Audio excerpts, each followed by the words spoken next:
जो उन्होंने बात की पितृसत्तात्मक सोच की या कल्चर की, तो देखिए इससे ये जो ट्वीट है ये लोगों के परिदृश्य में कम और उनके परिवार के परिदृश्य में हमको ज़्यादा लग रहा है। जो शाख है वो लालू जी की है। तो अब उस बेटी को ये पता चल चुका है कि भैया जब तक पिताजी के छत्रछाया में नहीं रहोगे, जब तक पिताजी के नाम की छत्रछाया में नहीं रहोगे, ना तो इज्जत मिलेगा, ना सम्मान मिलेगा, ना हक मिलेगा, ना अधिकार मिलेगा। हम लोग तो वुमेन एम्पावरमेंट में बिलीव करते हैं। हमारा तो ढांचा ही यही है कि महिलाओं को सशक्त करे।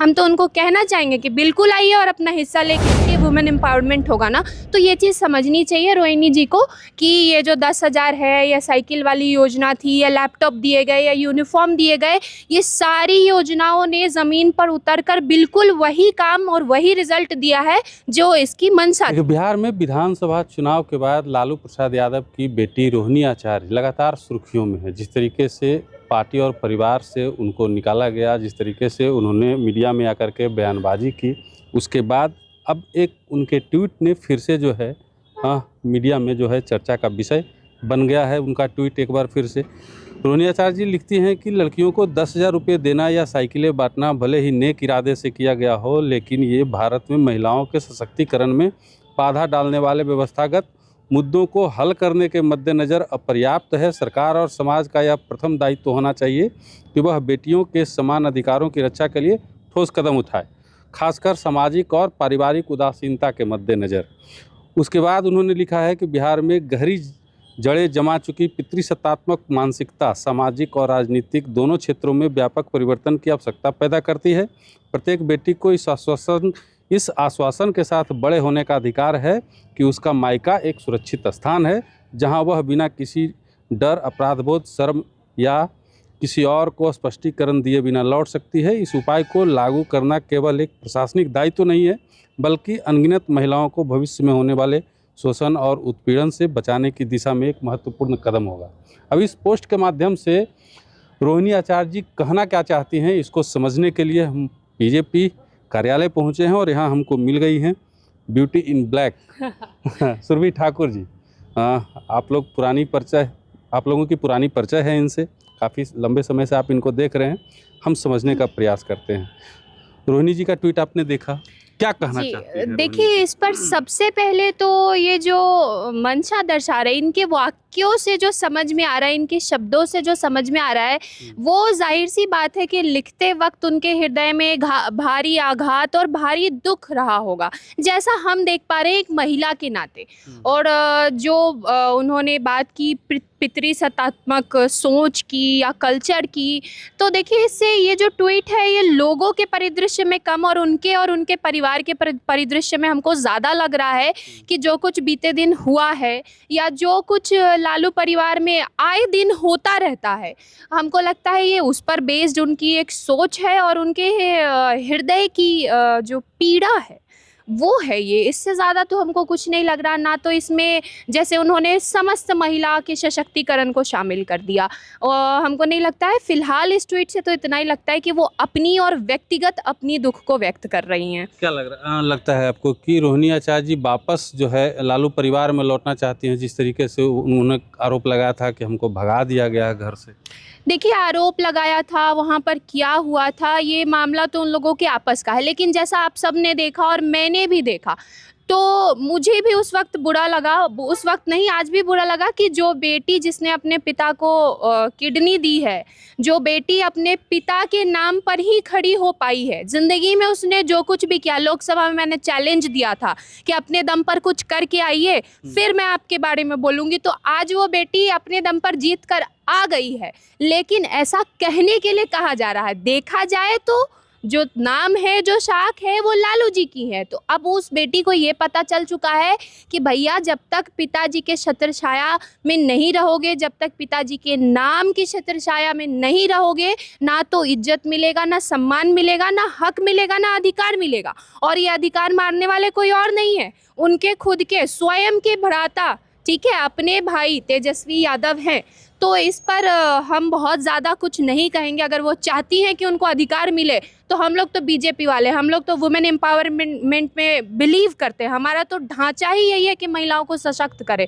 हम तो उनको कहना चाहेंगे कि बिल्कुल आइए और अपना हिस्सा लेके जाइए। लेकिन कहीं ना कहीं आपकी सरकार पर भी कटाक्ष किया है उन्होंने, 10,000 रुपये की राशि जो आपने विधानसभा चुनाव के पहले महिलाओं को दी। इस ट्वीट को हम पब्लिक मानेंगे ही नहीं। ये सीधा सीधा व्यक्तिगत ट्वीट है।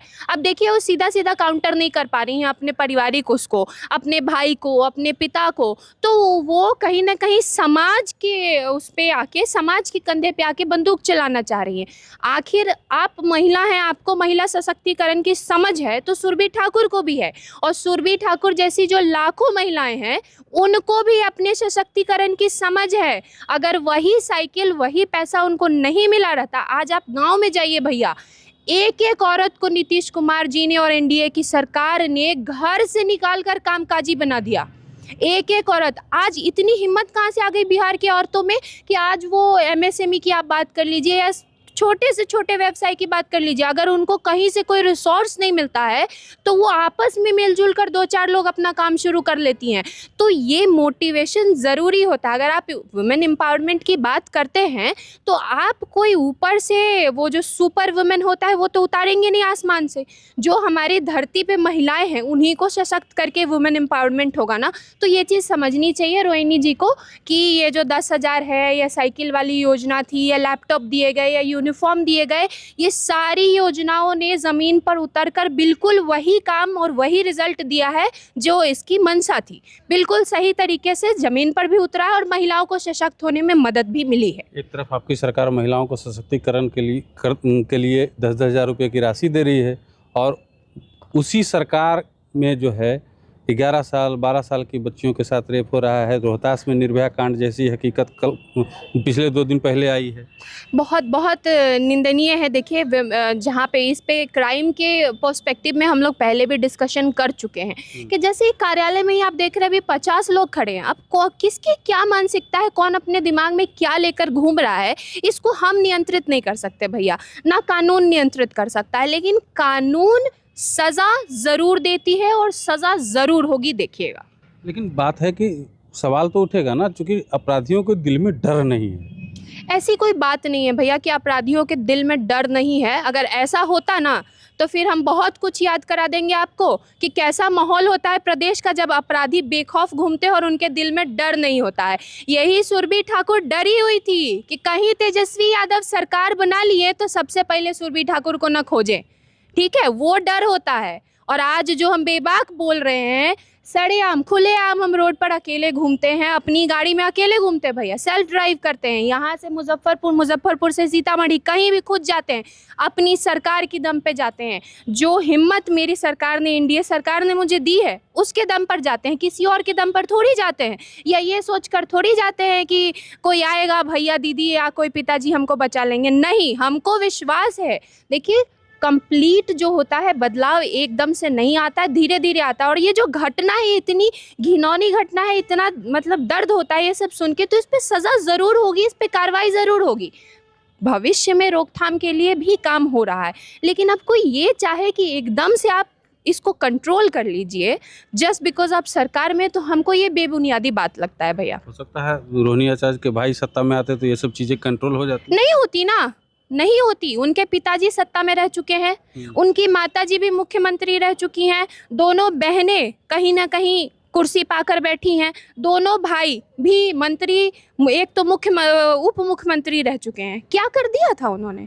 कौन सा ग्राफ देखते हैं ये लोग, किस बदलाव की बात करते हैं? आप अगर ग्राफ पे भी बात कर रहे हो तो साल दर साल की ग्राफ की बात करो ना। ऐसा तो होगा नहीं कि 2005 के ग्राफ को भूल जाइए आप और 2025 के ग्राफ को याद रखिए, ऐसा तो होगा नहीं। चलिए देखिए, सुरभि ठाकुर थी और तमाम बातों का जवाब दिया है। आप क्या सोचते हैं कमेंट बॉक्स में बताइएगा।